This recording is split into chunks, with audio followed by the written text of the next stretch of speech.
Good afternoon, everybody. Thank you all so much for coming, giving up some of your Friday afternoon on such a beautiful day as well to be part of this event. We're really, really excited. So just to introduce myself, my name is Georgina. My pronouns are she, her. I am a researcher by day, and I'm also the chair of the SRA North group. So with my lovely committee, we've put together this event, and it's so lovely to see so many of you here this afternoon. So we've got a really brilliant set of speakers for you. I'm really excited to hear what they have to say. Just to start off with, I'd just like to sort of give a shout out to the SRA North committee. Just if you are part of the committee, can you just wave your hand just so everyone can see? We've got some lovely representatives. If you are interested in learning more about the SRA or the SRA North, please grab one of us. We'd love to chat to you about it. And I'll tell you a little bit more about the SRA at the very end as a bit of a plug. But without further ado, I guess we want to welcome our first speaker. So our first speaker, Naz, is from Magenta Research, and I want you to introduce the topic. Hello everyone, I'm Naz. My pronouns are she, her, and I work as an Associate Director for Magenta Research. It's a small strategic agency. We work across social and market research across all different sectors, quant and qual research, and I'm also the DE&I lead, and it's my job to make sure that all of our research practices are inclusive, from the kick-off meeting all the way through to the disseminating of the findings, and also to embed a culture of DE&I in our workplace as well. And before we jump in, I just want to say, although I'm part of the queer community, I'm cisgendered, and this presentation would definitely be better coming from someone who is trans. But I'm here today with positive intentions to help change the way in which research is conducted with trans people and share our knowledge to make research more inclusive of transgender individuals. And we've been in a privileged position of being able to conduct multiple research projects with transgender people as part of the research project and as the focus of the research project as well, and I'm here to share our best practice findings.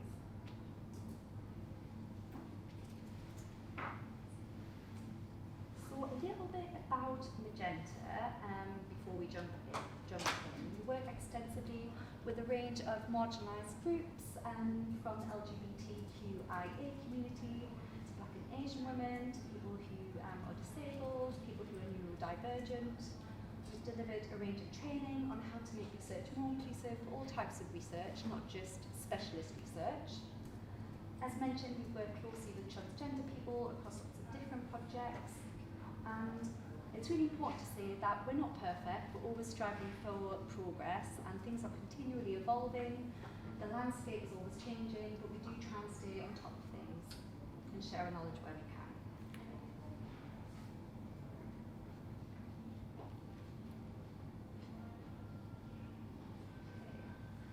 So first of all, terminology really does matter. It's often a key concern for people. It's in rapid evolution. There are new words, things are changing, and there can be inconsistent definitions. So I thought I'd start off with a definition. What does trans mean? And people may use the word trans to describe themselves with their own sense of gender, so their gender identity. It doesn't match or sit easily with the gender they were assumed to have based on the sex they were assigned at birth. So sex usually refers to a person's biological or physical characteristics associated with the categories of male and female. Gender refers to the socially constructed identities that society's individuals associate with being masculine, feminine, a blend of both or neither. And gender identity refers to a person's inner and deeply held sense of themselves.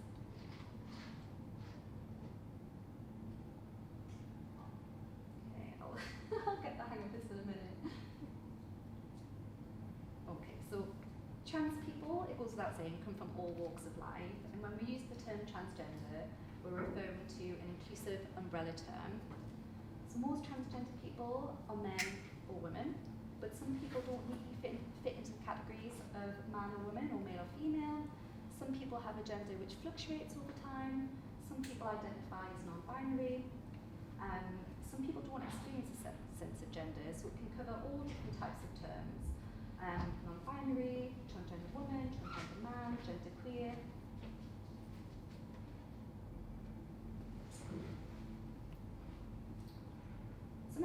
on some best practice tips for designing and conducting research with trans people.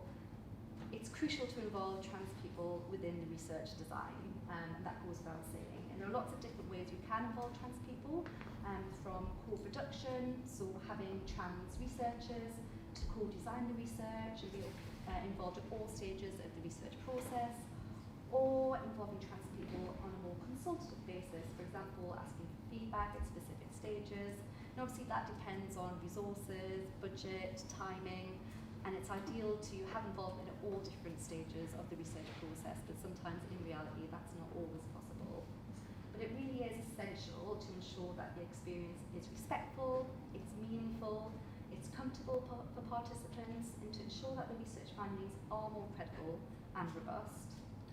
And it's particularly important to seek feedback on language and terminology, for example when designing recruitment screeners and research materials.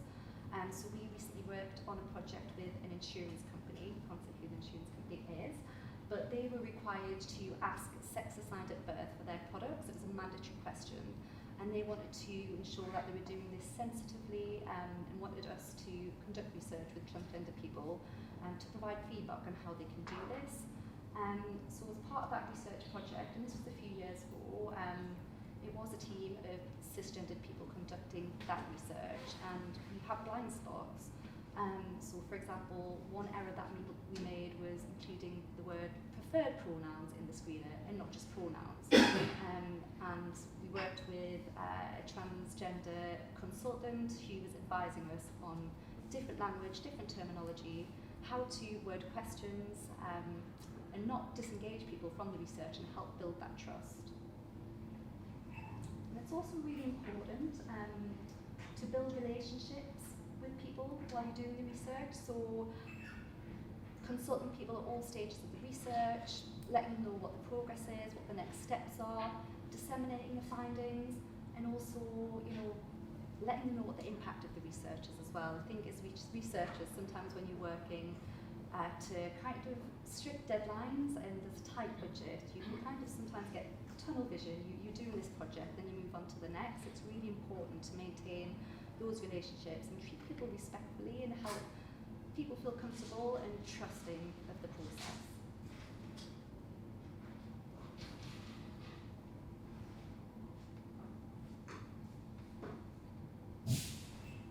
So in the design and delivery of research projects, we need to keep transgender voices at the heart of what we're doing and not place the burden of change solely on transgender people.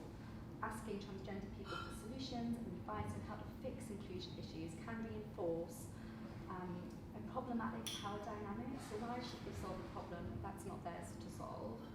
And the onus should be on industry experts and stakeholders to truly listen and then commit to moving the needle based on those lived experiences.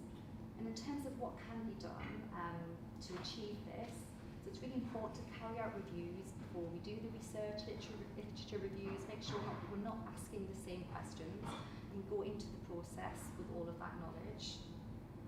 Be clear on the planned impact of the research, communicating the end goal to boost trust and just reassure people that it is worth their time. Listen, but don't lean on transgender people. So having focused conversations with them on their lived experiences and their perspectives, but not asking them solely for the solutions of what should happen next. And working with transgender research consultants to help design and deliver the research projects.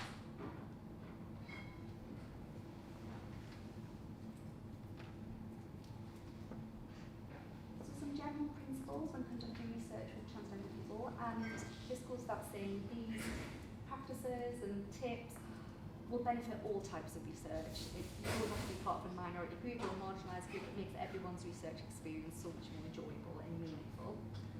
So don't make assumptions. People don't look a certain way. The trans community is diverse. People describe themselves in so many different ways. Language and identity is really unique. It's incredibly personal to each person.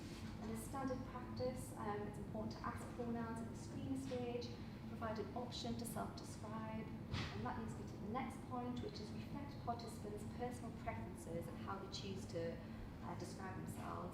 We found that a lot of people were describing themselves one way at the screener stage, but when it came to the interviews, were talking about themselves in a different way. So mirror their type of terminology, and just be aware of that. And also when using quotes and case studies to report on findings, if you're conducting poll research, and use the terms participants use to describe themselves where possible. And everyone's experience is unique to them. People have had different experiences, and it's important to be mindful of that. It's also important to communicate the rationale and positive intent. So provide justification for the terminology that you're using and the questions you're asking, and communicate your positive intent. So in the screener, why do you want to know those questions? Why are you conducting the research? When it comes to reporting, why are you using those terms? It might not be preferred by everyone, but you're using the terms because the majority of people have said that, and you're mindful that not everyone will identify like that. So it's just about being really transparent where you can be.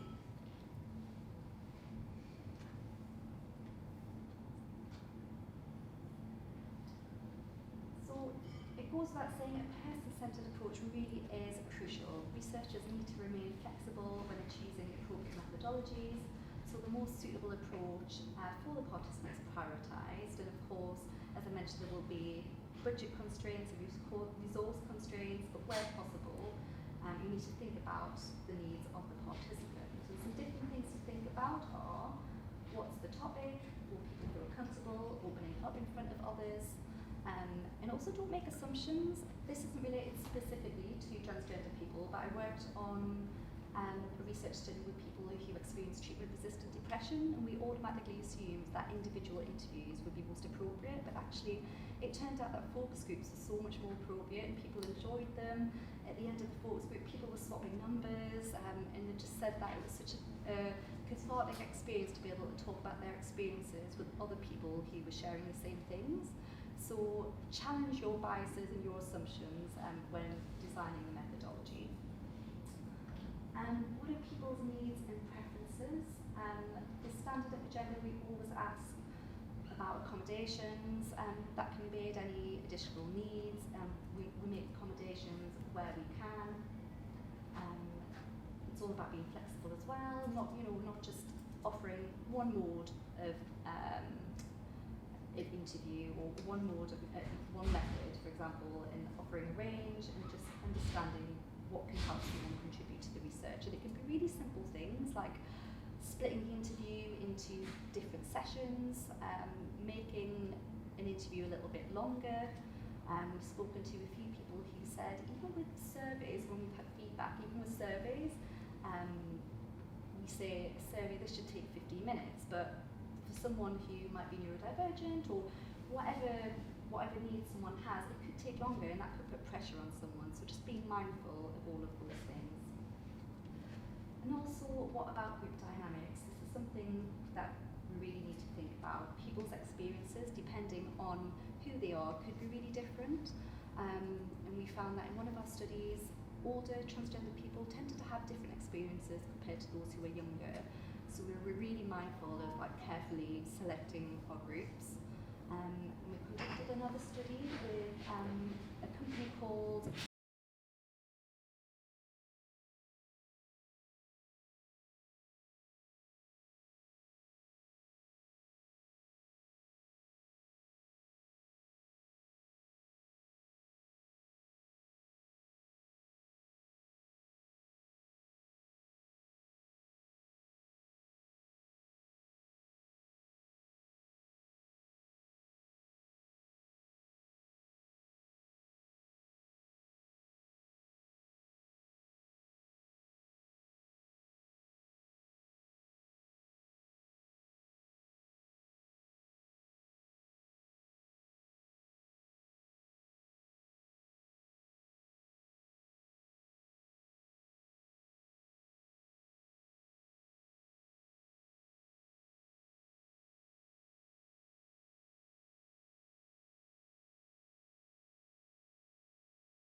people can be distressed by certain topics which might not realise. So it's important to always check in and adapt. Are you okay? Are you okay to move on to the next topic? Do you need 5 minutes? In post-research support, we found with a lot of our research, once participants have taken part in the research, they've got a heightened sense of that topic or a heightened sense of their experiences. So we often provide a post-research outlet, sometimes just via WhatsApp, and we say, in the next week or next 2 weeks, if anything comes to you, you have any other experiences, any other thoughts about this topic, we've got the lines of communication open, you can talk to us, and that's proved really cathartic for the participant, but also really useful for us as well, because we're getting a perspective on the topic in a little bit of a different way when someone's had some time to reflect.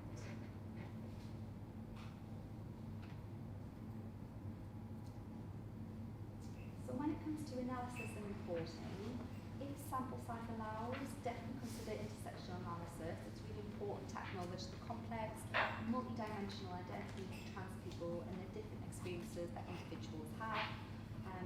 If we're finding more snags within a younger age group, for example, or certain socio-demographic group. And desk research can be really helpful upfront to try and help frame this intersectional analysis and understand what factors are really important to analyse on. In-core research, use quotes and case studies to bring trans people's experiences to life, if you've got consent to do that. It really does enhance the richness of qualitative responses when reporting.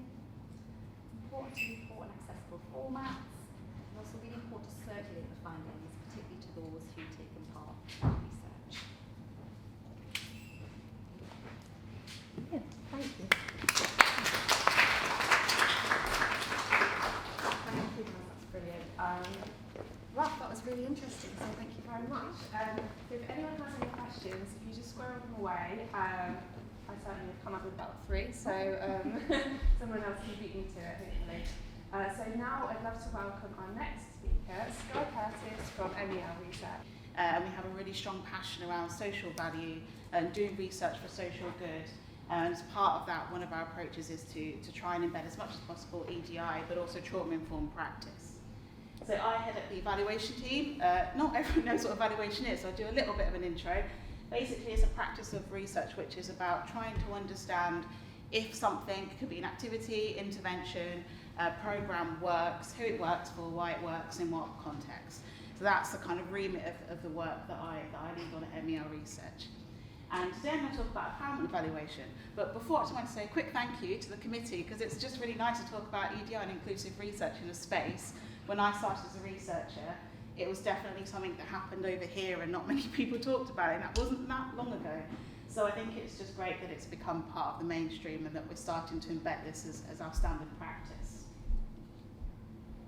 So I'm going to talk to you about what it is very quickly, because we've only got 15 minutes. I'm going to talk to you about why we think it's really important and why we do it.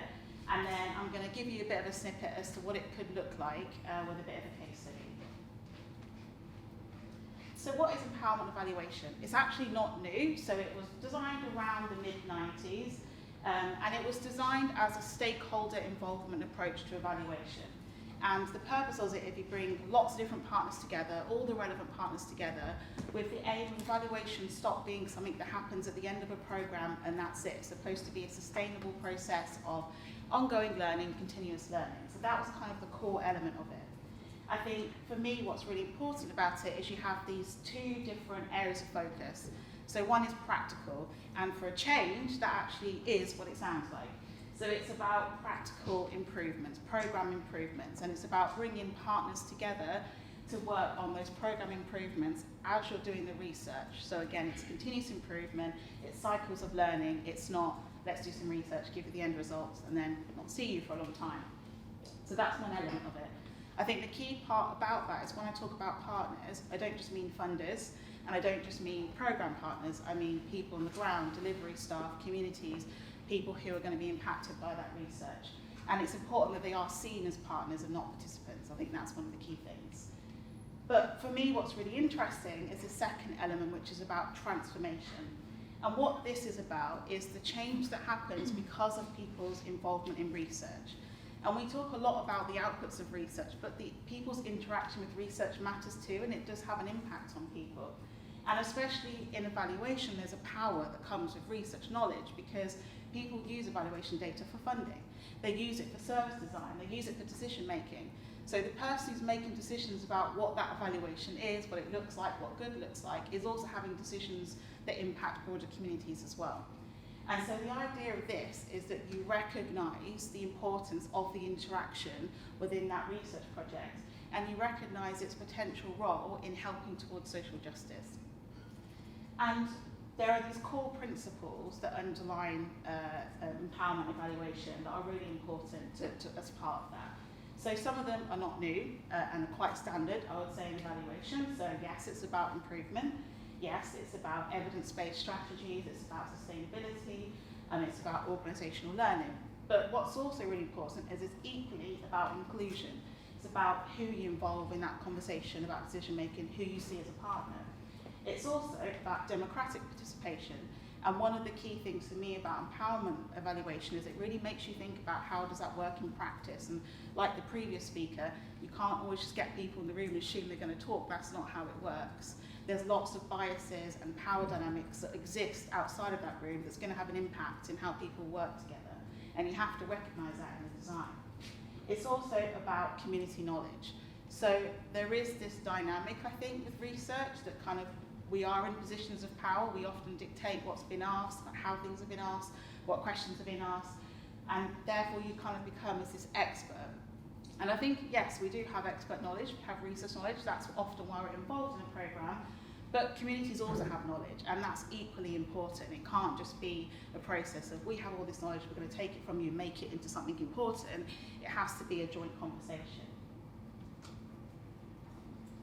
I think like a lot of equitable approaches to research, it doesn't come with a massive checklist of you have to do this, this and this.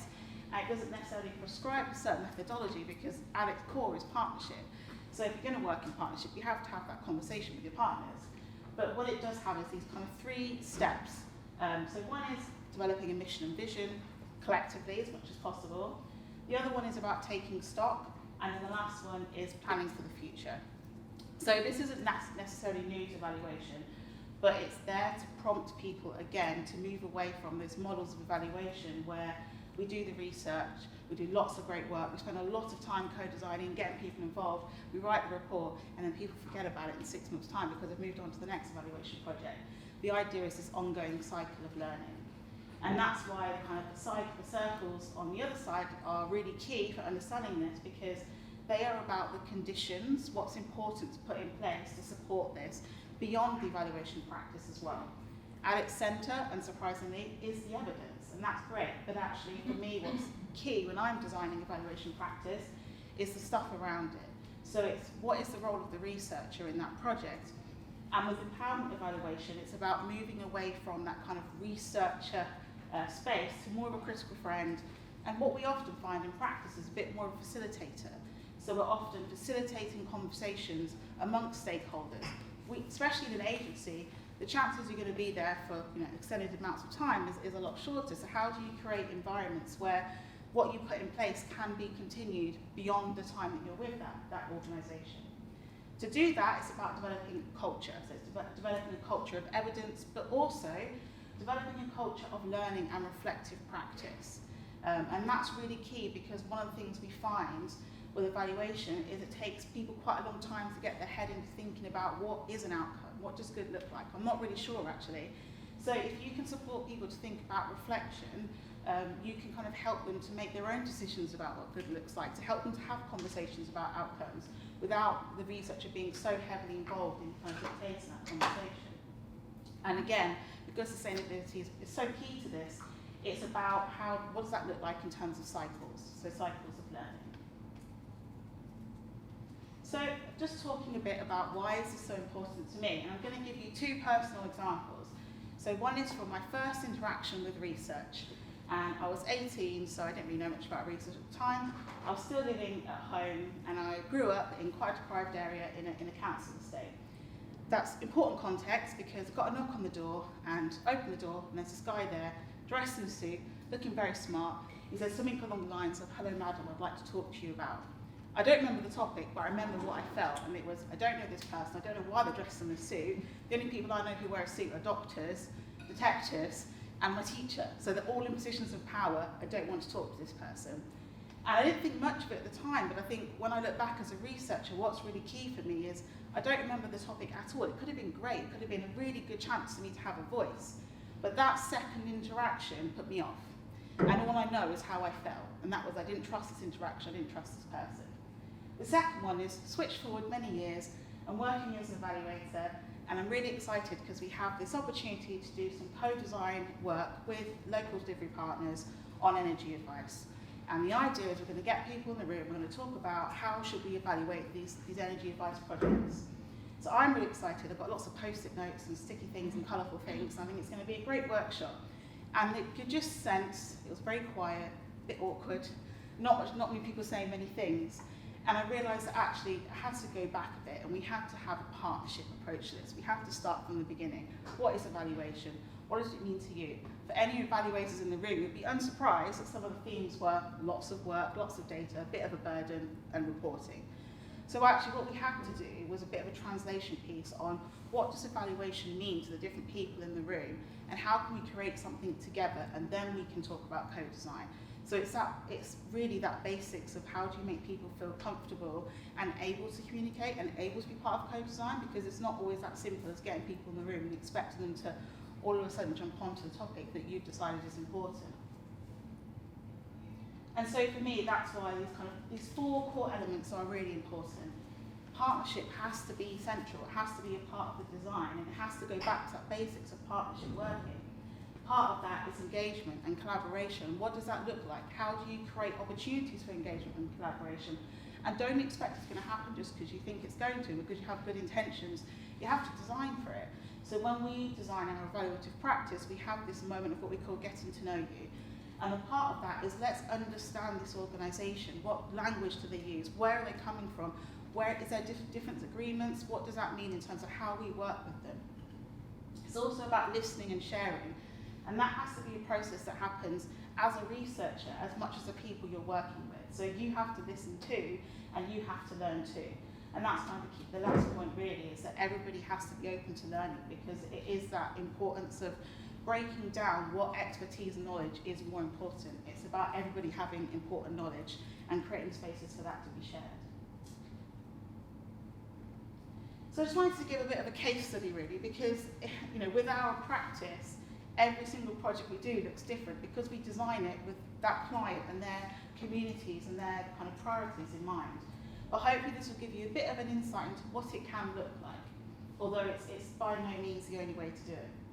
So we were commissioned at the beginning of the year to work with regional network managers as part of active partnerships. So they have this really interesting role where they're there to be catalysts, to be connectors, to be collaborators in their local areas to help the delivery and implementation of sporting and activity event spaces for their communities, with a particular focus on creating more spaces for disadvantaged communities to access sport and exercise. And so they have quite a complicated role, really. And what they wanted us to do initially was to come in, they already had reflective practice, to help them analyse the data they had and give them some tips on what they might do next. But as I said, the first thing we did is actually get to know them. And so to do that, we talked to them about what do they think reflection means, how do they use it, why is it important to them. And we did that in a group setting, but we also did that one-on-one. And that was really important because what we found is that there was actually a lot of variation in what people thought evaluation was, what they thought it might mean for this project, what they thought reflection was, how they used the reflection tool they had. So actually what we had to do, again, is kind of go back from that point of, okay, well, let's talk about the differences and let's come to some group discussion about what we wanted to do more forward. The other thing we did is get to know how they operate. They're very busy. So a lot of them had other jobs within the network. So they spent about 2 days doing this kind of particular role. So it meant that there was no chance we're going to be going in with loads of additional work. There's no chance you're going to be getting them in for loads of additional interviews. They're really busy. They don't have the time. So what we did do is we jumped on to, they had Monday meetings every week. So we would go to those every now and again and use the existing time they had to have those conversations with them. And what we would do is we would create this kind of multiple method of, we would kind of share some of our research expertise and knowledge about what things they might want to consider. They would then share with us, their awareness, their understanding of what it would look like in practice, often questions they had or criticisms they might have. We'd have an open discussion. And once we all kind of had this shared awareness and understanding and language, then we would move to co-design. And we did that for all the different tools that we developed during this kind of design stage. So firstly, we talked about stakeholders, and we talked about partners. Again, who are the people in their community that we need to speak to, because this is only the people working on the programme. We talked about what engagement might look like, what's important to be aware of in their communities. We co-designed that framework. And that framework wasn't just about research, it was designed to be a project that we could use for research design, but they could use too. The other thing we co-designed is a framework. And we presented them with a couple of different options of what type of approach they might take to research. And again, we talked about it openly, we talked about the pros and cons, and came to agreement in terms of what framework they could use. What was really key for me is that the framework we created had to be usable going forward. So we talked as well to their funders, and we talked about the kind of future funding pipeline and what their theory of change was, to make sure that actually it connected. It wasn't just going to be kind of dead in the water after the work that we'd done. And then what we did is we tested out with them some different data collection approaches. So one thing we use a lot in MER research is ripple effect mapping. And this is a kind of a very collective, engaged approach to exploring pathways of change. So it creates these mind maps where you kind of explore, if you've done this thing, what are the ripples that happen afterwards? So we do that because it's a really good chance to kind of prioritise it from the perspective of the people in the room. So they're the ones who decide what change has happened. So it's how we also explore unintended consequences, unintended outcomes, and outcomes beyond that programme, so community outcomes as well. So we use it a lot for systems change. And we not only ran that session with them, but we also talked them through the process. Why do we do this stage?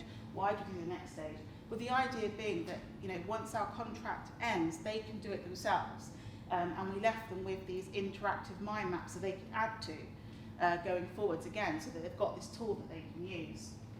And then at the end of it, what was really key is that we left them with this toolkit. So we had the framework they could use. We gave them some kind of ideas in terms of how they might use it in reflective practice. We designed a new reflective practice tool that we co-designed and tested with them to make sure it's going to work in practice.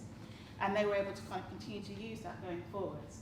We co-designed this data collection method, and then the last thing we did is gave them some options in terms of moving forward, what might they do. And we gave them a couple of options based on their capacity as well, recognising that they were not always going to have money to fund a consultancy, and that they had a limited time. So just want to leave you with 3 points really. If you're going to remember anything from what I've said, please remember these 3 points. One is that partnership has to be part of the conversation about research, in evaluation but also in social research.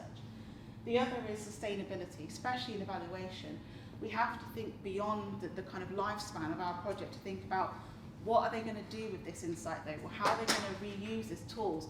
We spend so much time as evaluators creating great methods, but do we ever check that they can be used in the future? Do we ever make sure that they're kind of sustainable in the long term for that organisation, for that community? And then the last point is that approach matters. When we're designing research and when we're designing evaluation, we have to think about how people feel being part of that. It can't just be about the outcomes. We can do great EDI research, but if it's felt uncomfortable for people, if it hasn't felt empowering, that matters too.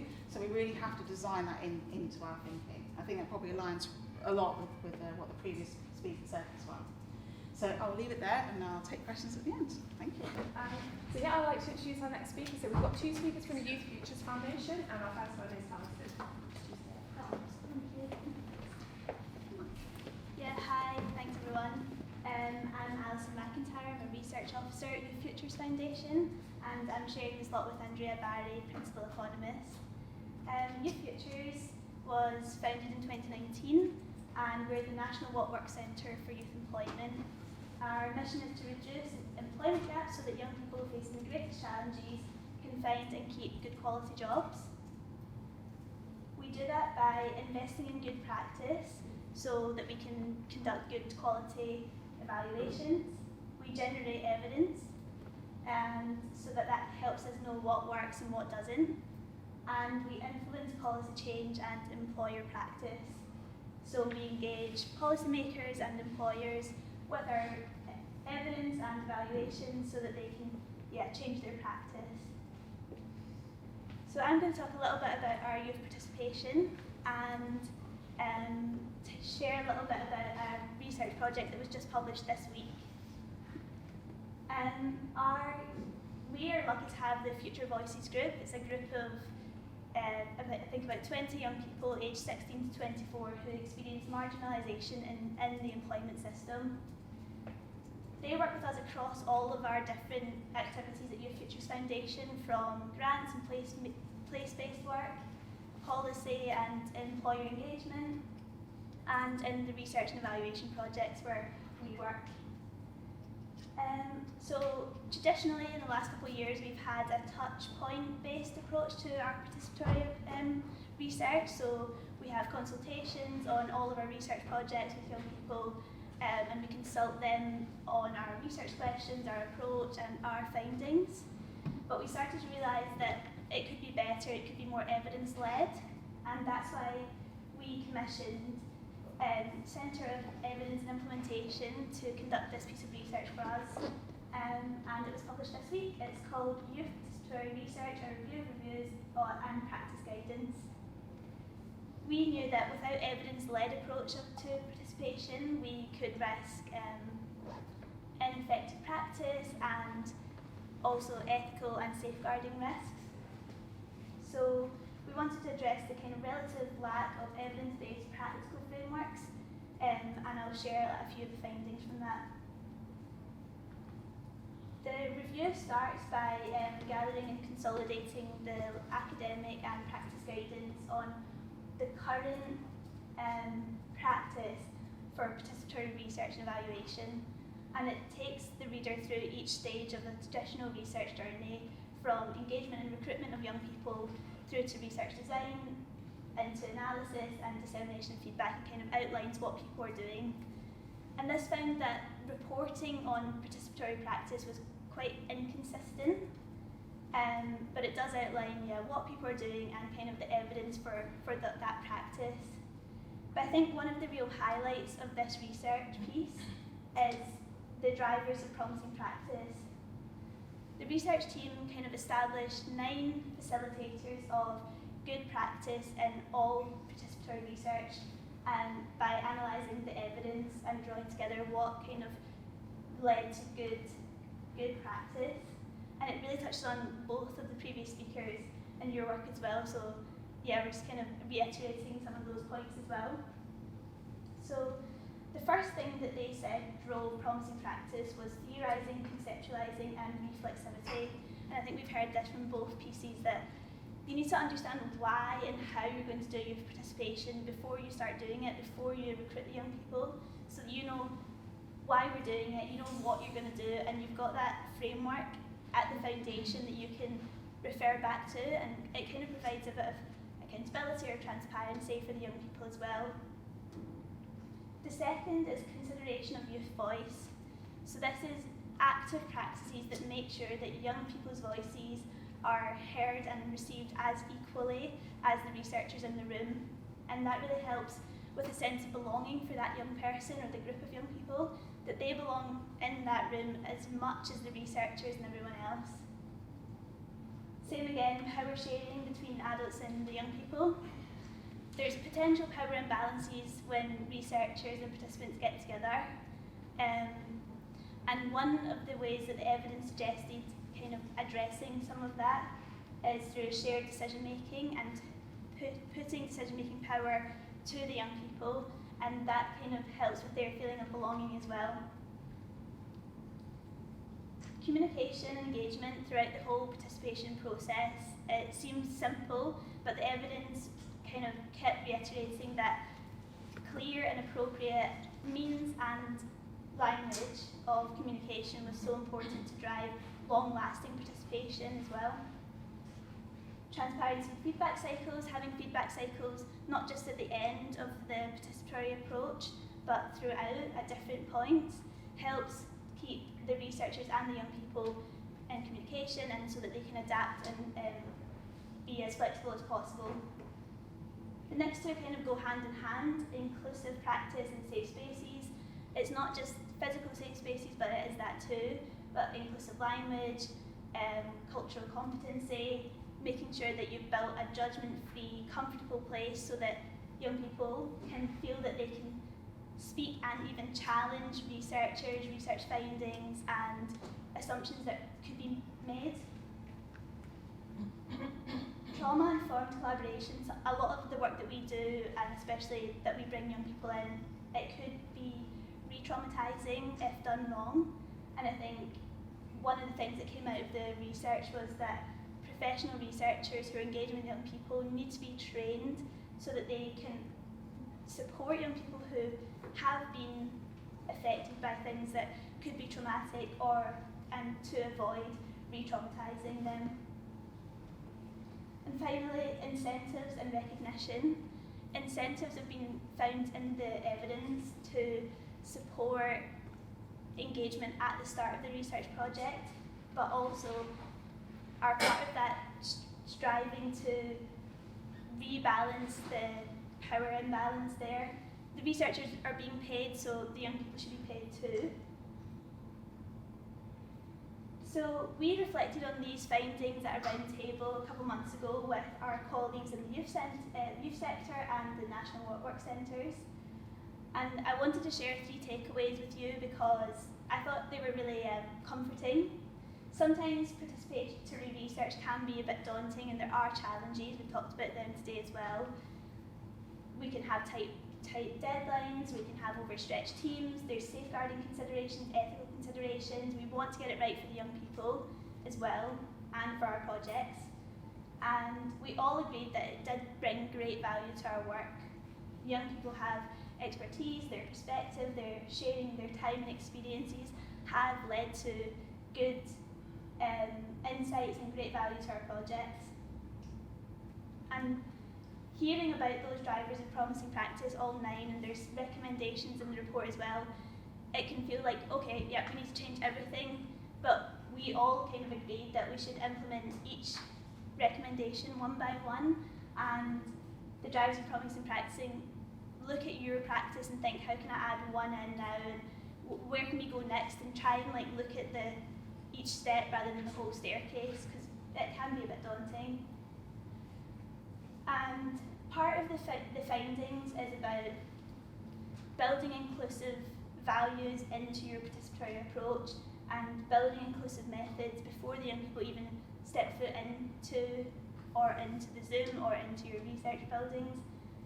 And that can drive inclusive practice.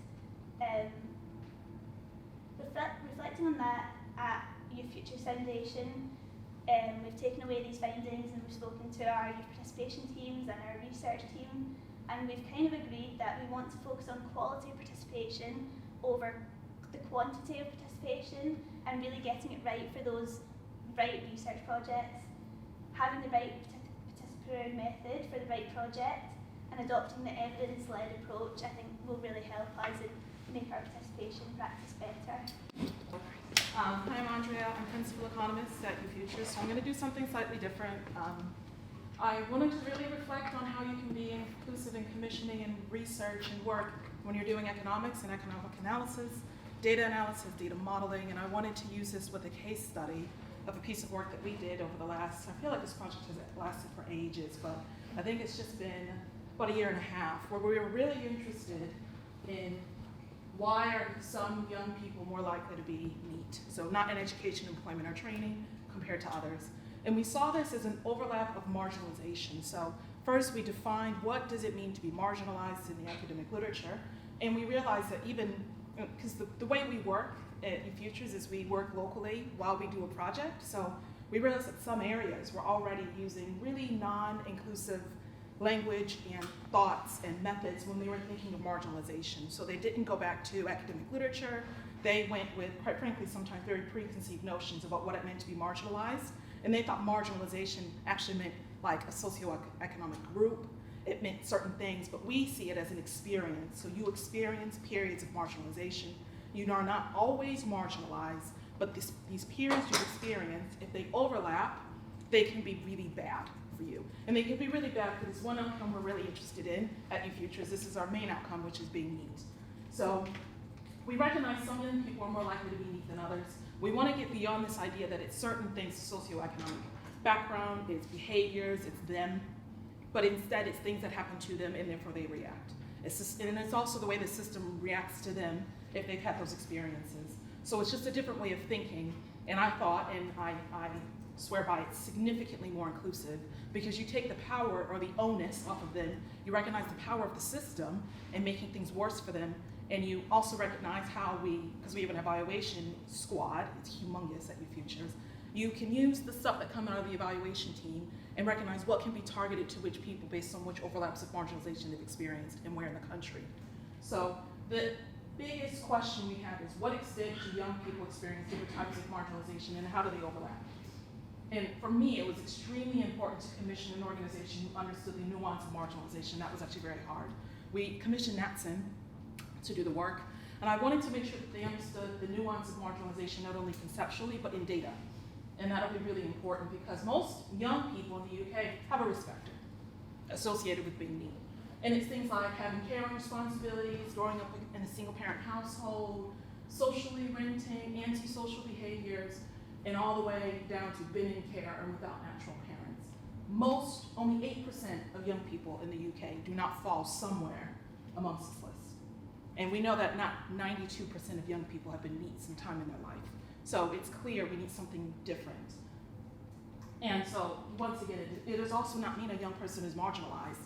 They experience some of these issues, some of these experiences. And back to the data bit, it was really important for them to understand this in data because the data is not inclusive, right? Economic data is not inclusive. Who is surveyed is whose voices are heard. So whenever you see a data set from the ONS or the Office of National Statistics, they have an underrepresentation of certain groups. They underrepresent LGBTQ plus. They underrepresent Black people. They underrepresent brown people. They underrepresent women. They underrepresent young people. And instead, they use statistical methods to overcome that. But it doesn't mean that the data itself is a true picture of what is happening to that young person.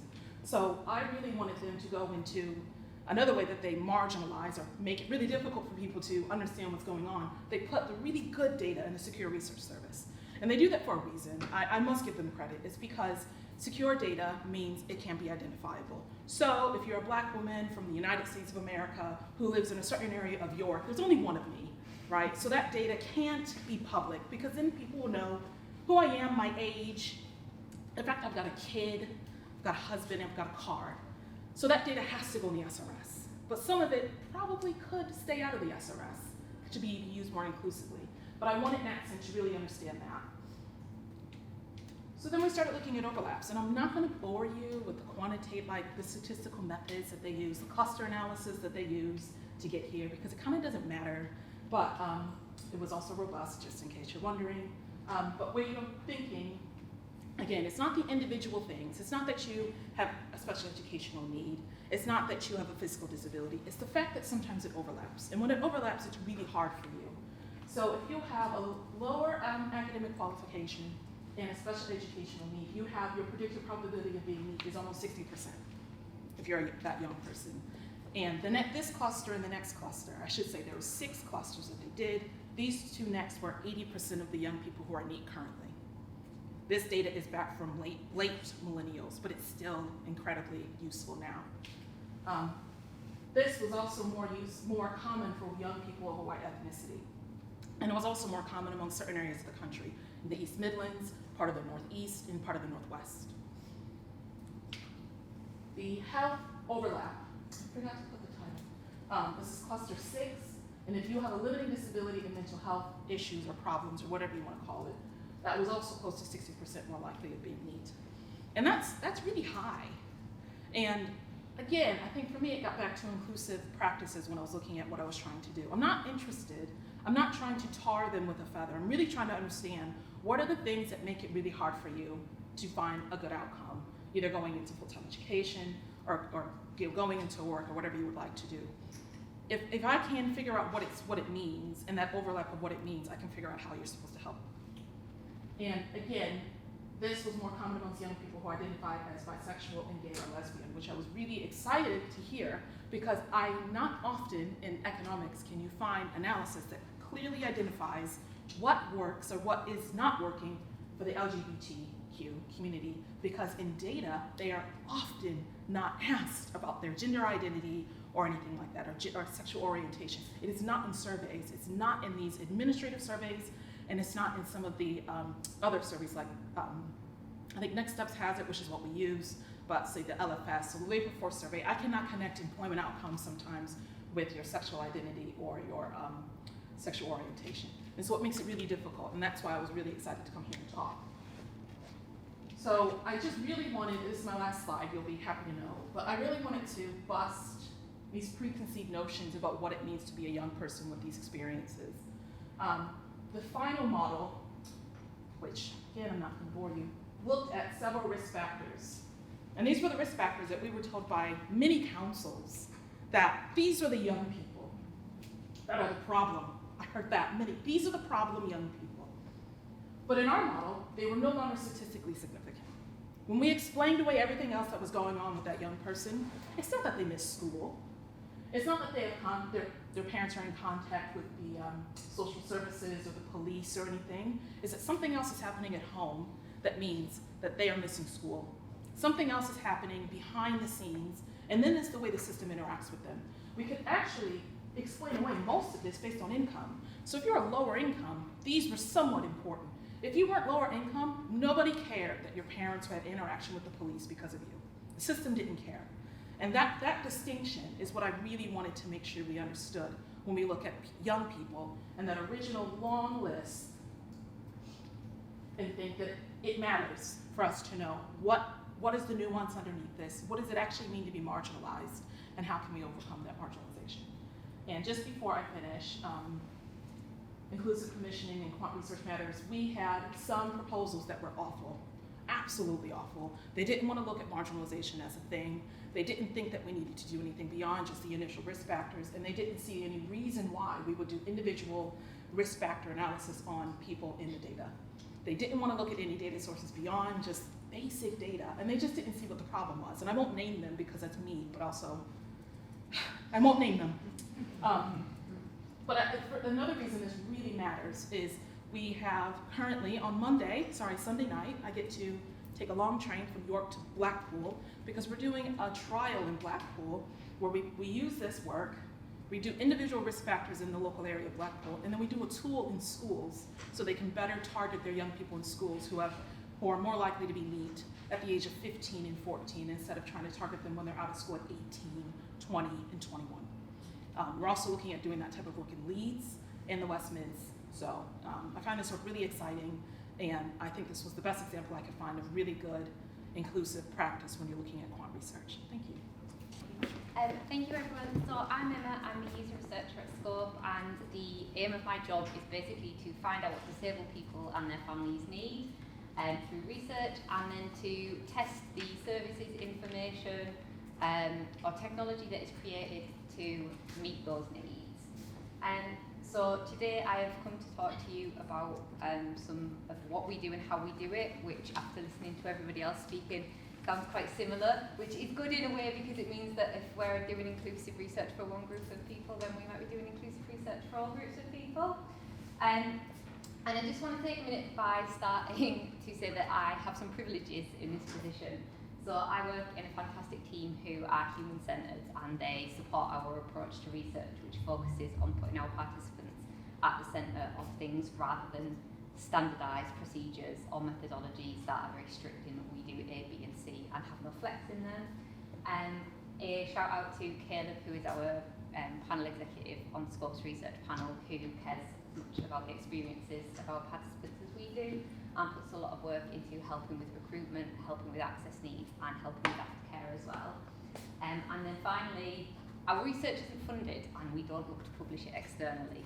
So whilst I see that as a privilege, in that it means I don't have to explain why I haven't done the same thing in the same way for all of our participants, my argument is actually we should be moving away from that, and we should be looking to fund research that flexes to what participants need, so we can be more inclusive, so we can get more people from marginalised backgrounds into research projects. And then just a little bit on the language that I'm going to use today, because we know that's important. At Scope, we respect people's right to choose to self-describe and to talk about disability in whatever way they feel comfortable. But when we write and talk as Scope, we use social model language. And we use that because we believe that society disables people, so attitudes, physical environments disable people, and it is not a result of anybody's condition. So I will be talking today about disabled people and their families, but tip number one is reflect people's language choices, is one way of being inclusive with them. Somebody else has already mentioned that, but whatever way people decide to speak about their disability or being disabled, reflect that back to them, and that is one way of being inclusive. So my present to you all on this Friday afternoon is a gift, and it might not be one that you want. So as researchers and people who work in the world of research, one of the most important things we do is reflective practice. So my gift to you this Friday is an extra question to add to your reflective practice. So thinking about whatever role it is that you're in, when was the last time as a researcher you changed the way you were running your session so that it was accessible for somebody to take part?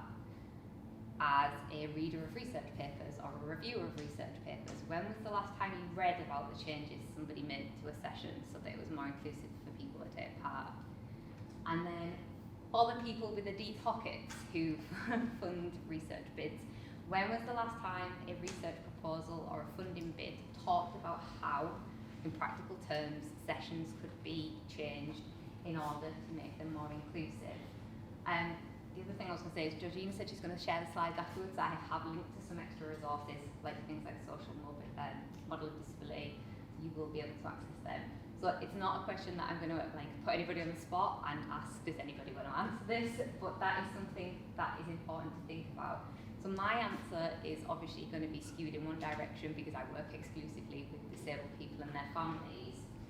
But if in your head you're thinking, well, I've never done that, or it's very rare that I do that, is it a problem? Why does it matter? It matters because there are 16 million disabled people in the UK, which means that nearly 1 in 4 people in the UK are disabled. So if we're talking about generalisable research findings, if we're talking about research being representative, then nearly 1 in 4 of your participants should be disabled. And not all disabled people will need access, will have access needs and will need you to change the way that you're doing your research. But are you only telling people that that is something that you are willing to do, or that you can do, or that is open to them? How easy is it for somebody to get in touch with you and say, well, actually, I would like to do that, but I don't know if I can?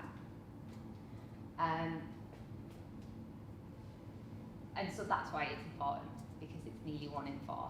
And if you look around in the room and think nearly 1 in 4 of the people in this room, that's at least, 10? So if you're thinking about the sample sizes of research that you're doing, if you're sampling 100 people, over 20 of them at least should be disabled people. So how can we go about including disabled people in our research? So inclusive research is one approach to it. So if we go back a little while, Ronald Mace was a disabled architect and introduced the concept of universal design. And universal design basically aims to help everybody. So it aims to make things as accessible as possible to as many people as possible. And it considers participant diversity as a way of being able to include more people. And it's a way of helping to get as many people involved from the start, but it's probably not going to include everybody, so you still need to be flexible. And that is where inclusive research can come in. So inclusive research considers the different characteristics of people from different types of groups. And if you think about universal design as a one-size-fits-all approach, then think of inclusive research design as, footwear sizes. So you've got all of your size 5s and all of your size 6s and all of your size 7s. The only problem with that is that not everybody fits into one of those boxes. Not everybody who is a size 5 will fit into a size 5 from all shops. And there are some people that will still need to be, who will still be missed out as a result of that. So one of the slightly newer kind of approaches in the world of design and where at Scope our research has sort of naturally evolved to is equity-focused research, where you focus on providing the research experience for the person in front of you. In the same way that we talk about equity in DEI, you provide what that person needs in order for them to be able to take part. And so how do we go about doing it, and how have we ended up there? We ask people what they need.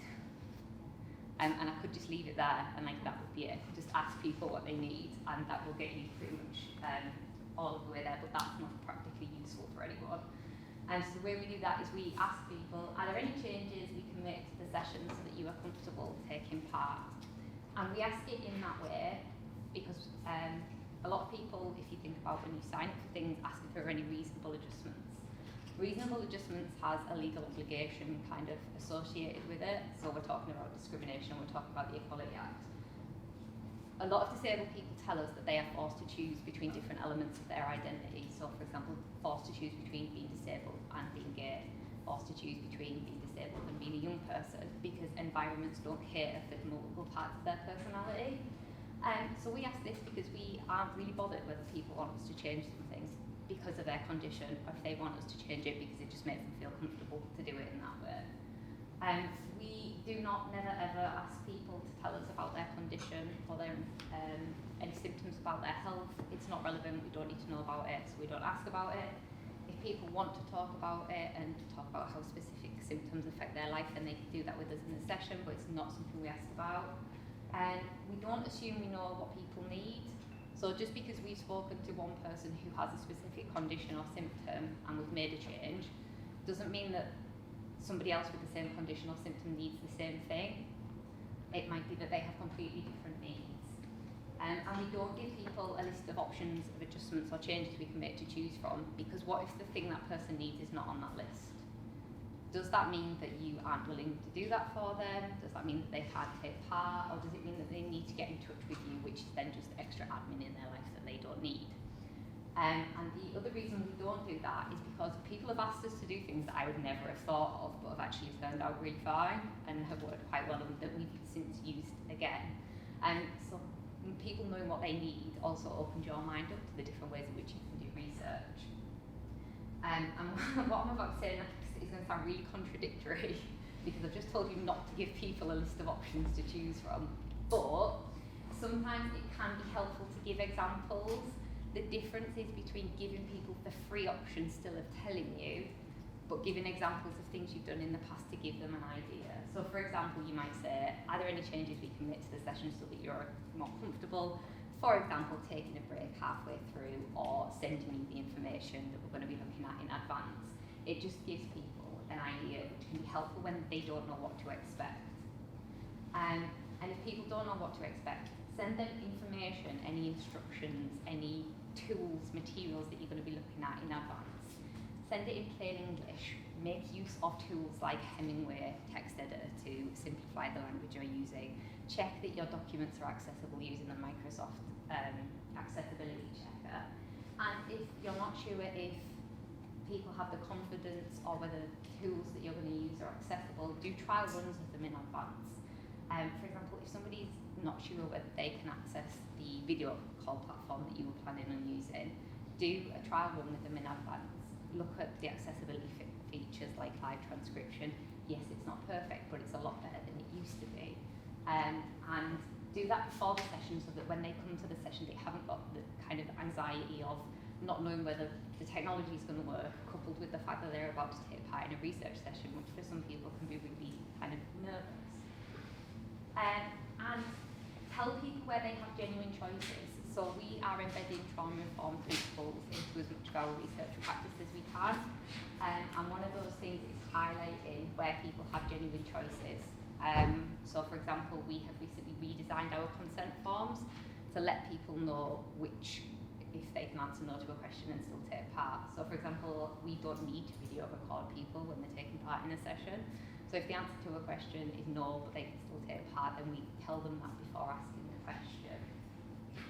And then I wanted to give some practical examples of things we can do. Some of them are really obvious, but some of them are a little bit different, and I'll tell you whether they've worked well or not in the past.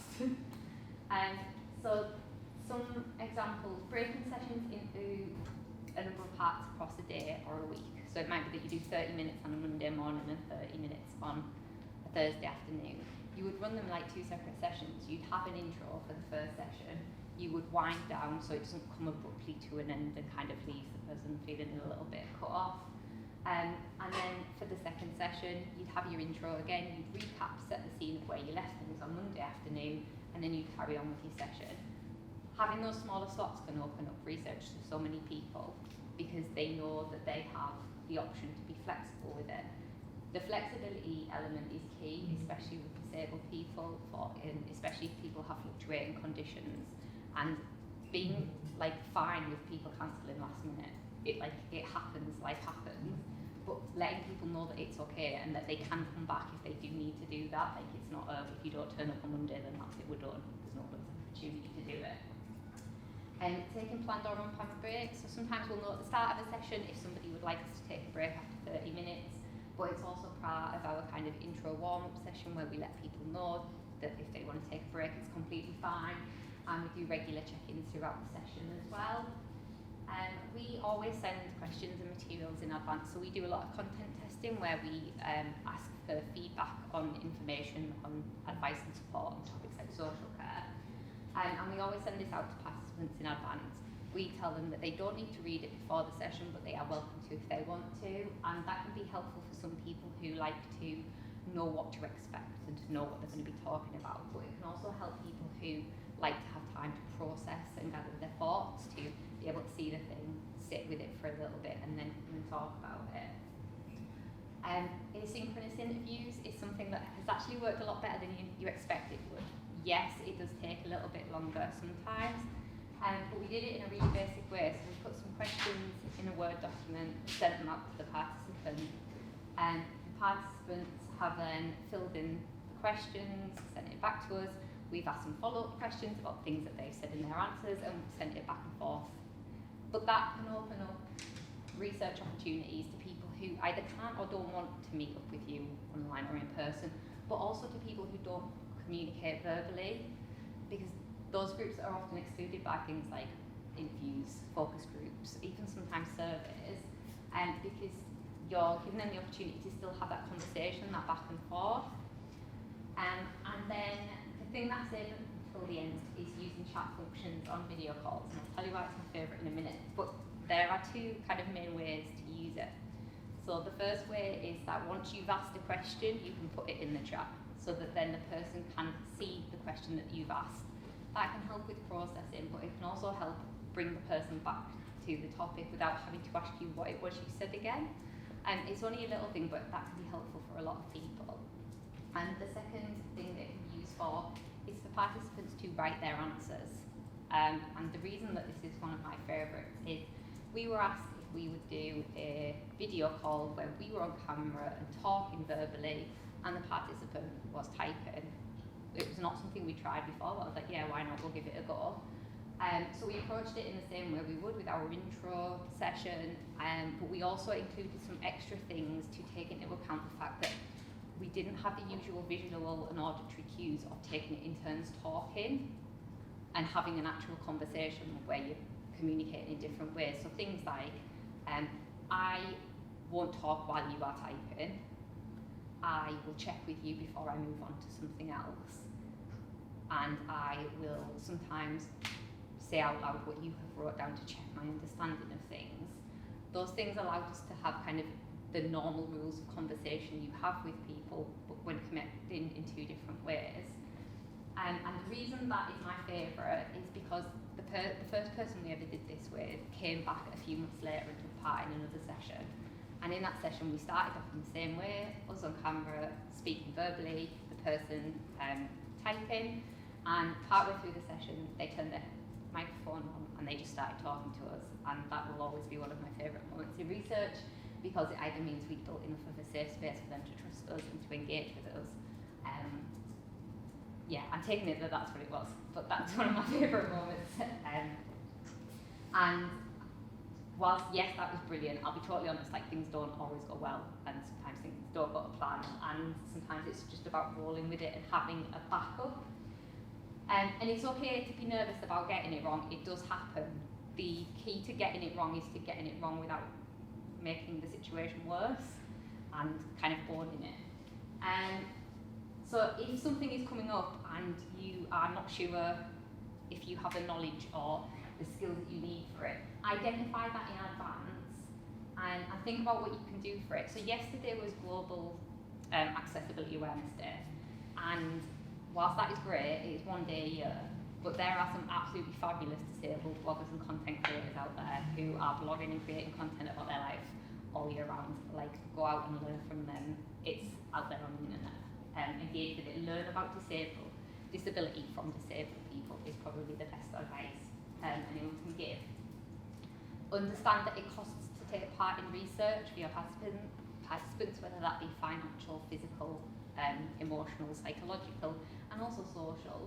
And understand that when things go well, if you don't kind of deal with it in the right way, then costs then increase. And if you find out you're excluding somebody, react to it in the right way if you can. Don't ignore it. Don't kind of plough on with your focus group knowing full well that somebody can't participate because they're being excluded. And at the same time, don't bring that session abruptly to an end, because that's not a great research experience for anybody. Own it. Recognise that I am excluding you and apologise for it. Ask for help if you need to, but don't ask the person you're excluding to say it's okay, because A, it's not, and B, that's emotional labour for the disabled person. And if you know something is not accessible in advance, own it. And here is me owning it. This is one of the tools that we use for our menu testing. It is not accessible to quite a range of people. It is horrendous. On the left-hand side, there is a list of cards that have got page titles. At the bottom is a totalizer that says the 17 of 18 cards remaining. On the right are some groups of like menu titles. And what we ask people to do is move the cards from the left into the groups on the right. But that involves dragging and dropping. It's not accessible to a lot of people. We know it's not. We've tried looking for alternative tools. We've tried lots of different things. We've tried complaining to the people who make it to make it more accessible. We are getting nowhere with that. So we have come up with some alternatives, and this is the key thing for me. I'll go over a couple of the alternatives we use, but the important thing is we get the same data from all of these different ways of doing it. So when you're thinking about planning data and about the data that's planning research and the data that's going to come out the other end, like, there are lots of different roads to get to your destination. And yes, we talk about doing like things in a standardised way, and we need to do it for research to be generalisable and things like that. But this is one way of doing it. We also use a survey. So we ask people, which group would you put this thing in? The thing is the list of cards on the left, and forced choice options with the different group titles on the right. We've given people it in a Word document before, where we've asked them to group the cards that were listed as bullet points under headings, which were the groups on the right. And then Trello boards, which similarly to the tool involves moving cards into lists, but is keyboard navigational, so it's a lot more accessible than the tool that we were using. So yeah, the key to that is we still get the same data regardless of which of these different options we choose. So don't be stuck with using one tool because that's the way that it's done traditionally.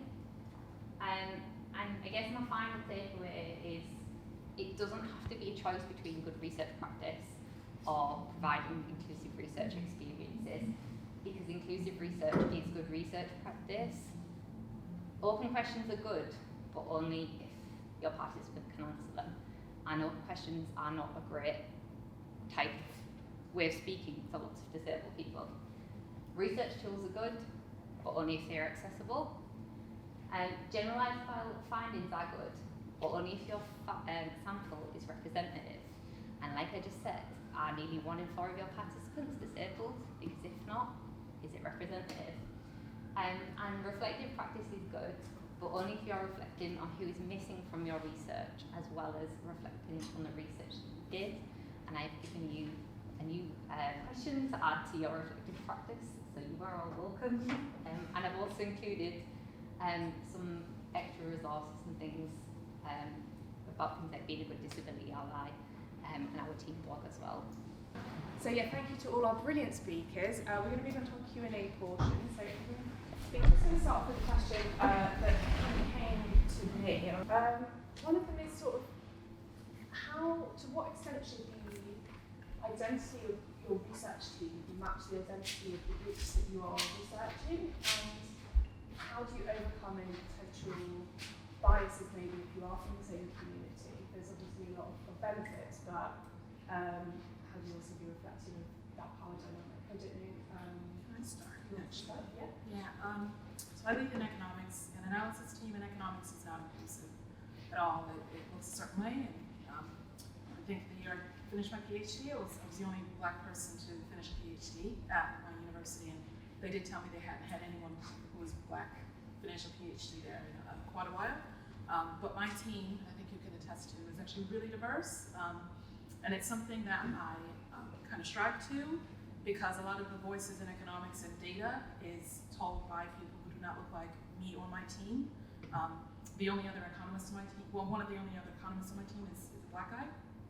Zach, none of us live in London either. That was something I really wanted to hone in on, because I thought with the regional inequalities in the UK, it was really important for me to choose people who were practicing economics outside of where the government is. And that also comes with very different local insights and local ways of thinking about economic trends and data and research.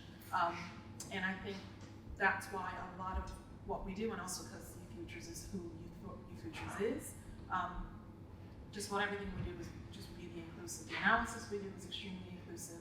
The way we present it, we have loads of tools to present analysis and data in a really easy way for people to understand if they do not like analysis, data, and economics. And I'm really proud of that, is leading that team, because I have never been part of a team that was that inclusive before in my life. And I've been in econ for over 15 years, including my degrees. So, yeah, it's very, very important to us. Yeah. Excellent. What about the next slide? Yes, I think I agree, it's really important. I also think we need to understand intersectionality, because I'm a researcher of colour, but I also grew up in a very deprived area.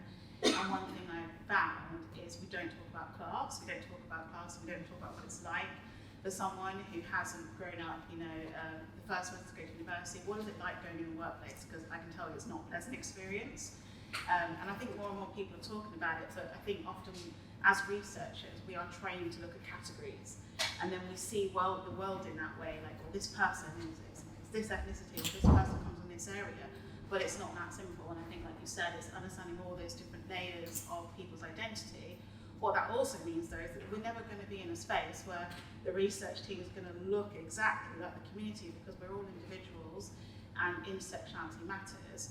And actually, I think you have to be really careful when we are kind of sampling with minoritized communities, marginalized communities in mind, because sometimes we forget the intersectionality bit of that too. So I've seen a lot of co-design practice, which has got great intentions, they're really trying their best to make sure the sample reflects the community.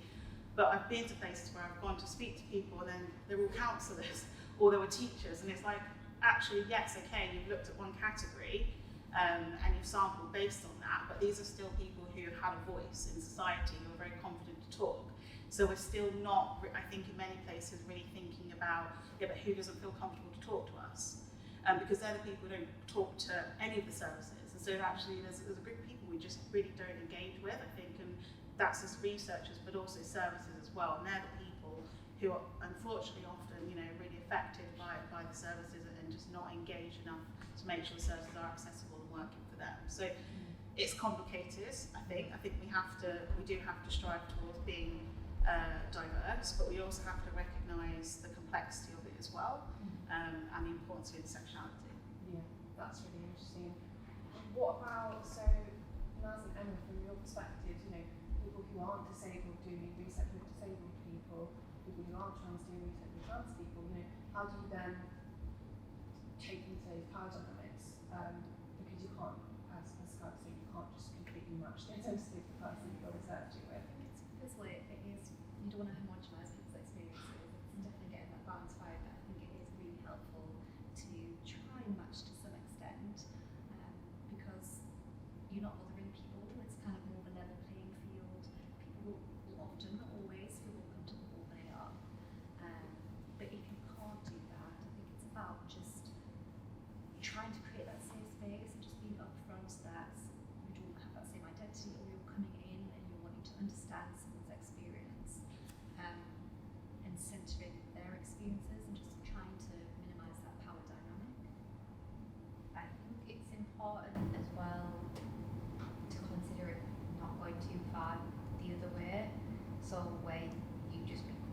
So one of the things that's important to us is we're a campaigning charity, Campaign for Change, and we recognise the importance of non-disabled people in the fight for equality for disabled people.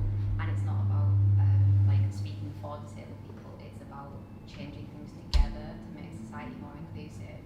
And I think that that's where the key lies, in having that shared understanding and that shared desire for change, rather than trying to kind of contain it just within one section of society, because you can never change something whilst excluding something else, if that makes sense. Making it everyone's. Yeah, so it's everyone's responsibility. responsibility to do it. Yeah, absolutely, brilliant, thank you. Any questions from the audience now? I've got mine out the way. Yes, anyone? Again, it's a question for the whole panel, actually. So, related to surveys, obviously it's not always a perfect methodology, but I think, you know, especially for evaluators and evaluators as well, it's a very practical, good means of getting a nice big quantitative data set. So I think from all those speakers, I've got a lot of tips on how to make, for example, a survey content or design inclusive, but a very practical question for anybody on the panel is, how can I maximise the diversity of my sample? Like, any tips at all? Because I think a lot of what we were discussing there related to maybe samples that you've got a lot of control over, for example, online focus groups or interviews. But say if I'm trying to gather a data set with a survey, that, you know, in my experience, there's often an inherent bias in the response bias. Like, for example, I believe females are much more likely to answer a survey than males. So, just is there any advice or experience related to maximising survey response? There is going to be bias in there with kind of everything you do. I guess people who are going to take part in surveys are the people that are more capable and more willing to take part in surveys. But one thing that we've learned from just a previous study that we've done is diversifying the recruitment sources.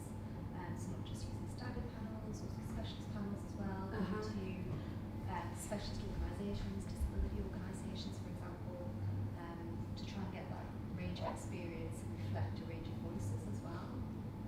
How about outside of panels? Like, say there's not the budget for survey panels. So things like forums, so online community forums where people kind of meet to discuss stuff. For example, we've got one, I'm thinking like Facebook groups or support groups and things like that.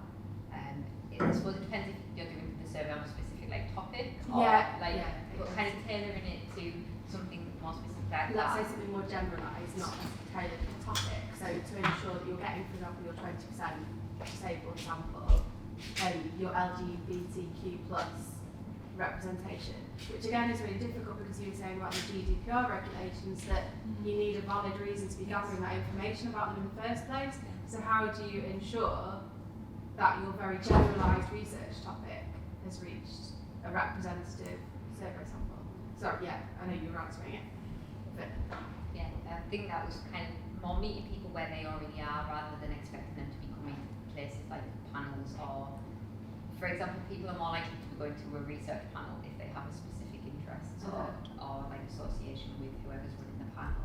But places like Facebook groups where there's like shared interests and support groups and things like that, looking at social media, can you do anything with local community centres for people who aren't online? There's a big element of digital exclusion with lower income areas and disabled people, and I'm sure lots of other marginalised groups. So it's about thinking about your method of delivering that survey as well as like where you're actually sharing. I would just add as well, as an evaluator, so I mean, this is a luxury and it's time permitting, but one, we like to take a community engagement approach. So we don't necessarily go in and say, right, this is a survey, send it out, but actually we go through that process of getting to know the people we're working with, and that means going out there. So we do a lot of what we call kind of observational work, and part of that is also because then people have a chance to talk to you, they have a chance to understand what does research mean. Some of the people we're working with, when you say interviews, has a really negative connotation. You know, when you say research, it can feel quite overwhelming.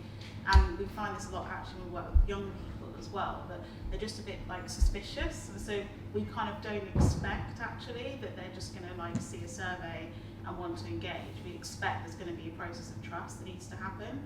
And part of that trust is visibly being there and allowing people time to talk to you. So one of the things we do is just build that into the design. We co-design surveys as much as possible. And then we kind of start to run the survey once we've had that chance for the community to know who we are and to know what we're trying to do. As I said, it happens with a luxury of time. Like one of the things I'd say, sorry, I can't remember one of the speakers mentioned as well, like just be okay to adapt. So we had this evaluation project which was working with the Wildlife Trust and all 44 of them, and we initially were going to do a survey because of the scale of it, and just wasn't getting the responses, and we just had the conversation. Okay, well, let's talk about the reality of, like, you know, do people want to do it? We want to get this insight, we know it's important, but it's not just our opinion that matters.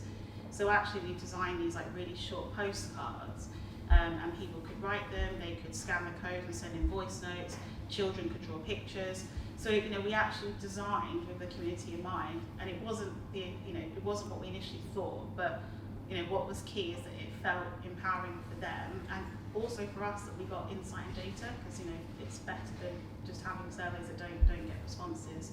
So it's probably, sorry, not a simple answer, but I think it's just take a real human approach to research. Yeah, I think I would reiterate that. I mean, we have our Connected Futures Fund, which is a grants program across England, and some of the local areas include Brent, Lewisham, Tottenham, Blackpool, I know them, Hastings, Burnley, Hull, and the East Mid, so Derby and Nottinghamshire. And a lot of the areas have looked at how do we collect data about young people, recognizing my role was to say the data's crap. Like, the ONS data on young people in your local area is crap. They don't ask young people, no, young people don't respond. So what most of the areas did is said, we're going to train young people to go ask their friends, to go to the college. I'm going to train them on how to design a survey. They're going to write the language, and they're going to do the survey. And it's been extremely successful. I think Brent especially has had really good success because they were able to get into questions that we would never think to ask. We would never think to ask, do employers look at you funny because you're 21? And the answer is yes, employers do. They look at them like they're crazy, even though they're only 21. Do you struggle with what your parents say to you about what you want to do for a career? Things that I would never think of, even though I have a 6-year-old.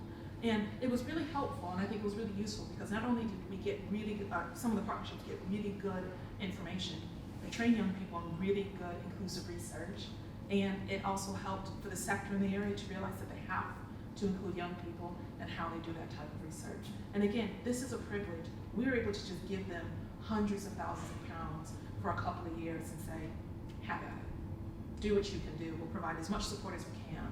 And so that was a definite privilege of being a funder who can do that. But I'm hopeful that in the future, other funders give time for inclusive research that goes beyond just sending out a survey to whoever you can find, but actually trains people and helps people really understand how to reach people who need to be reached, if that makes sense. And I know that's not extremely helpful, but I think it's just... What she said before as well, yeah. And the co-design reports. Yeah. That's really interesting, yeah. I think it's really, what's coming really clear is that it's about helping overcome how people view research as a thing that happens over there and a thing that happens to people. And it's something, I can't remember who that said we see our participants as partners rather than, you know, participants. So I think that really echoes as well what you said. Any more questions from the audience? Yes, at the back. I've got a question. I'll try and organise it into a sensible set of words. It was sparked by the climate evaluation presentation. I suppose I'm interested in, as an organisation who is sort of commissioned or responds to tenders, do you find that people come looking, and I suppose this applies to inclusive research design, do you find that commissioners come looking for that approach, you know, from being participative and kind of producing work and being inclusive requires a bit more resource or a different understanding, I suppose, of what research costs to do, and to make it have impact. I'm just wondering whether, you know, it's a battle to get people to understand the value of it and you have to really sell it, or do you feel like people are increasingly looking for that kind of approach? What's your experience?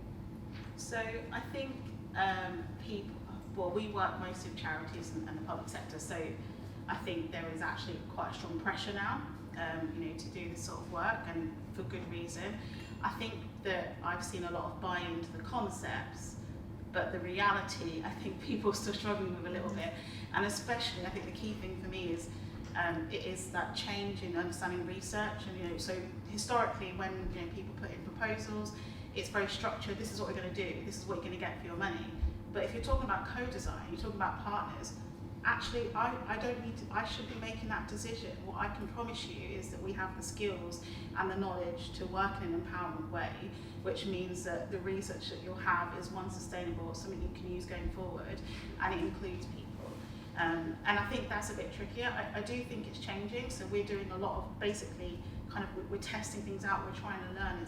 Is that process of, we know that there's lots of things that we need to work on and improve, so we're working with the Alzheimer's Society to look at peer researchers, and actually we don't know the best way to do it, so part of what we're doing is experimenting with the kind of people with lived experience to talk about, we want to make this really important and good for you, how do we do it? I think we're very fortunate that the funders are given us, I guess, the freedom to be able to do that, and I think that is changing, but I think it's still, I find it a bit tricky sometimes, especially in pitches, and when you're at that kind of bidding stage, that people really can have that confidence, because the reality is you can't promise what they're going to get for the money. So yes, I think it's a bit of both, I guess, but maybe you've got some similar experience, I'm not sure. No, I think it's really difficult in terms of peer research. And definitely training needs to underpin it. But when we come about the agency side, it's a little bit different. We're a funder. I think we commission almost everything we do. So I think in this discussion, we are the person you're trying to convince it's really important. And unfortunately, if you talk to our grants team and our programs team, we are one of the few funders who actually do what we do. And it's really annoying, and it's really uncomfortable, because I think, again, I'll mention the Connected Futures program. I think for the first time, some of our grants officers were dealing with a program where we were funding partnerships to take 1.5 years, 2 years, and £500,000 each to research, and to figure out what they actually wanted to do and how they wanted to research. And we were telling to some areas of the country, like, we're going to pay you to think, and we're going to pay you to train peer researchers who can think, and think of things in a way inclusively, and how are we going to solve a problem inclusively. And we had a lot of questions. Does it work? What are your outcomes? And we didn't have any outcomes in the first 2 years of that. There were no outcomes that they actually had to adhere to. And we have an evaluation team, and they were evaluating it. They were doing process evaluation of how the entire process was working with partnerships and also the young people and beyond. We did an extension because we recognized the first 7 partnerships were not very inclusive on ethnicity. So we didn't have many partnerships from a Bangladeshi and Pakistani background, and we realized it was because in commissioning and funding, we could not reach those communities because those communities were too busy doing. And they didn't have the time to respond to these types of things for a lot of money. I mean, second phase is we're giving some of the partnerships with £4 million over a couple of years, and again, they're doing really good research still and learning how to do that work. But then it also bleeds into what we do as a research team. We commission everything, almost everything we do, and like she was saying, we pay. We recognize we're going to have to pay for the incentive for people to respond to a survey. We're going to have to pay for focus groups. We pay our Future Voices group. We pay for people's time. When I was at Joseph Browntree Foundation, I mentioned that because my former co-worker is right there. We would pay, but recognize that people on universal credit cannot get cash because it would count as income, but we pay them in different ways, in vouchers and whatever it meant. And I think thinking of it that way as a funder, it's really hard. And sometimes you're the only funder who's doing it that way. But then they're watching you, though, to see if it works. And when they see it works, they decide to do it. Because I think they know they should be doing it. They just don't know if it works. And they don't want to get bad outcomes. Like Impetus, for example, if I take another example of a funder, they didn't even think to use data as a way of identifying where to fund. Basic things. And they also didn't realize maybe they should be paying people to take part in a group for marginalized, an advisory group who came from marginalized backgrounds who need the money, because this is their experiences and they're actually feeding back. And I think just that as a you almost say an inclusive funder, you start to make waves. We've only been around for 5 years, and we're already starting to get a lot of buy-in from other funders who want to do things in the same way. And how long it takes to really permeate. We work with the government as well because the government's a funder. The government actually commissions stuff, and they're not inclusive when they commission either. So we're working with them as well to show them that actually it can be done, and it can be done really well, and get really good outcomes, even if you don't have explicit outcomes that you're asking people to do. So as a funder in the room, I want to say we're trying, and we know we're not amazing at it yet, but we're trying to do as much as we can. I don't know if that reflects your experience. I mean, I didn't want to just speak for both of us. But Yeah, no, it does, and I think I just had a conversation yesterday with the head of youth participation, and it was about we want to ask or talk more about participatory research and the interview stage when we're commissioning research, because so often it's like too late down the line and I'm thinking, oh, we need youth participation on this. It's like, check, that's done. We've had 2 consultations, and now it's thinking, okay, we should be talking about this at the start and planning together with the commissioned agency or research organisation, and yeah, trying to like have that foundation as well.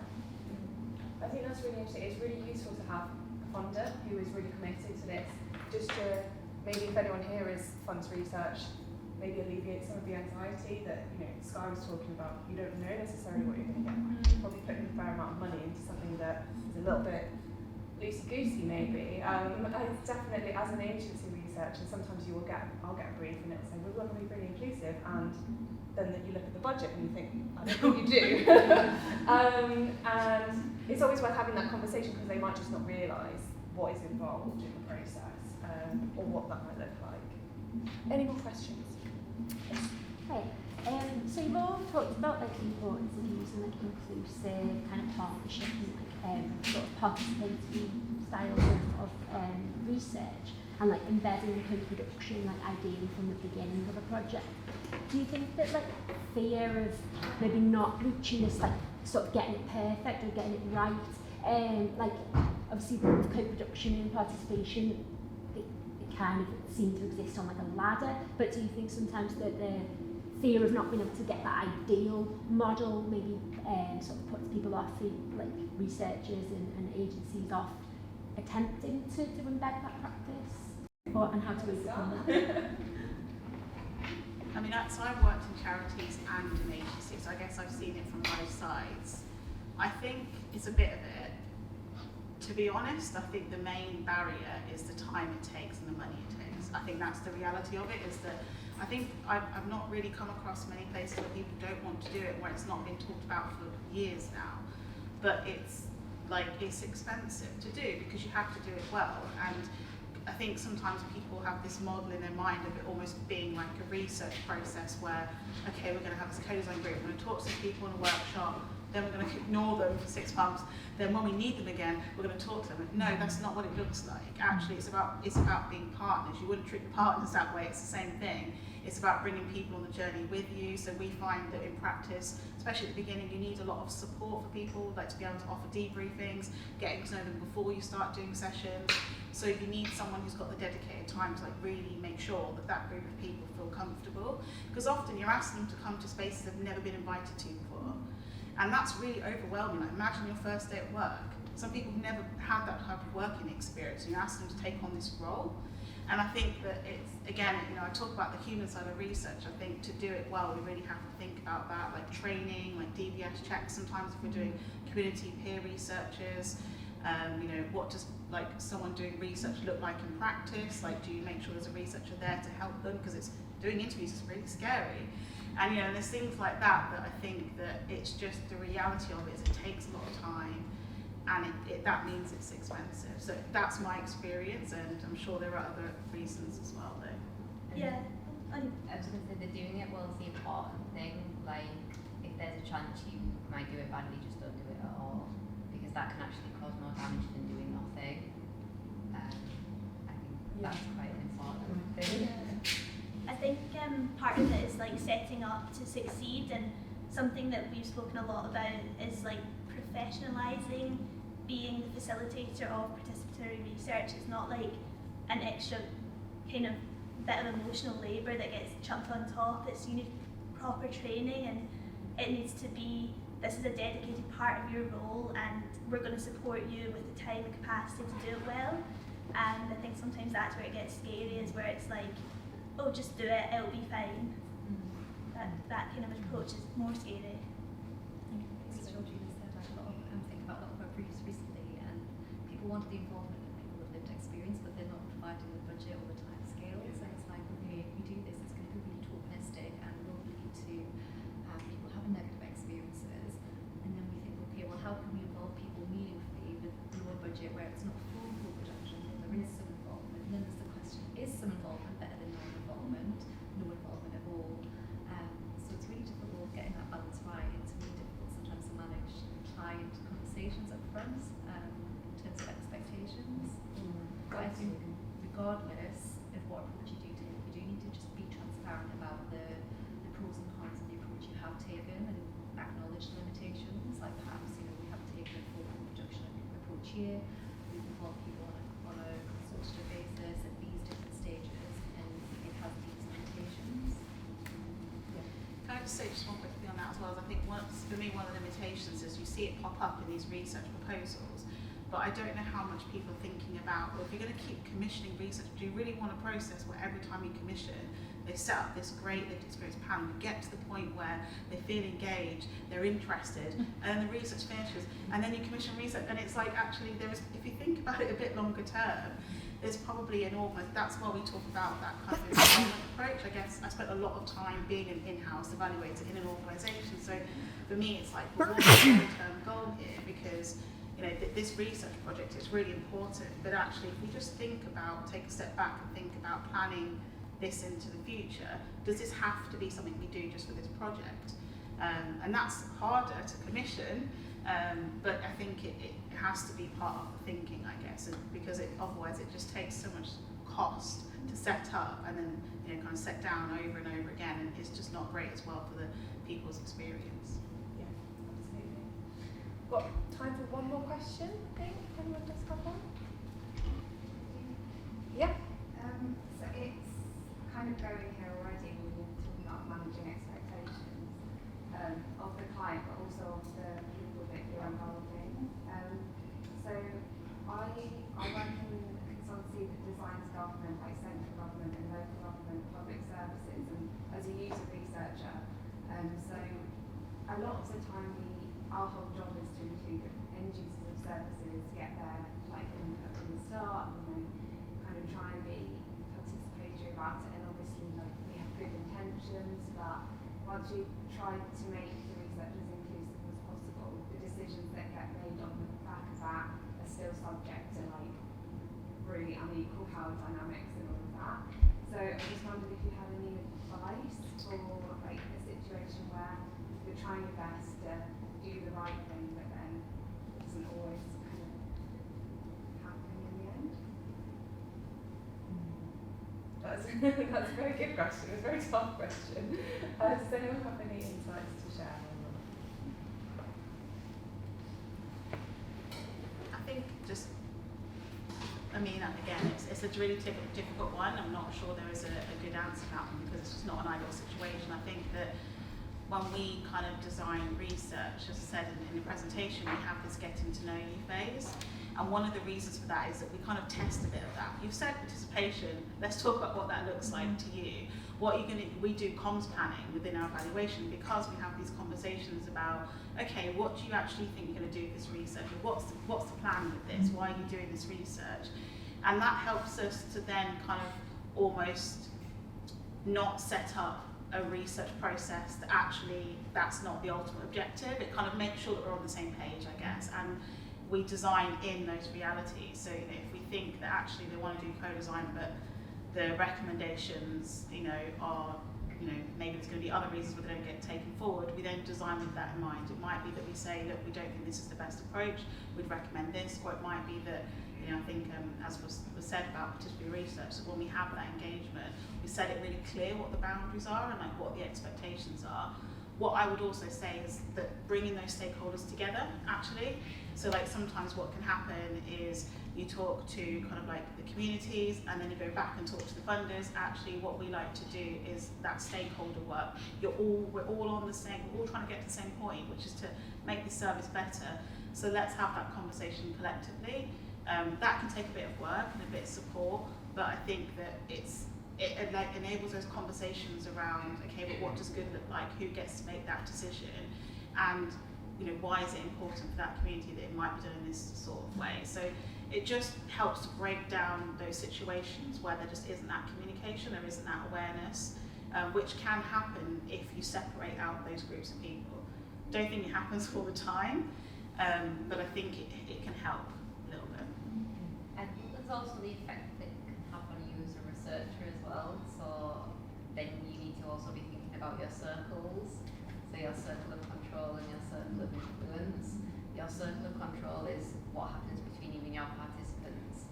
And I think explaining clearly to your participants what will happen after the research has taken part and kind of what influence you have in that and passing on your insights. And then passing on your insights to the people who make decisions. That's all you can do, and there's maybe a level of acceptance within that, because I know that things like that can eat at researchers in that, like, I'm listening to these people and I'm presenting and then nobody's listening to me passing that on. So I think sometimes knowing where your circles end is important. I think that's a really important point. So as a researcher that does a lot in health research, it can be quite draining to hear the same things year on year, and not an enormous basket of power to change. So yeah, definitely protecting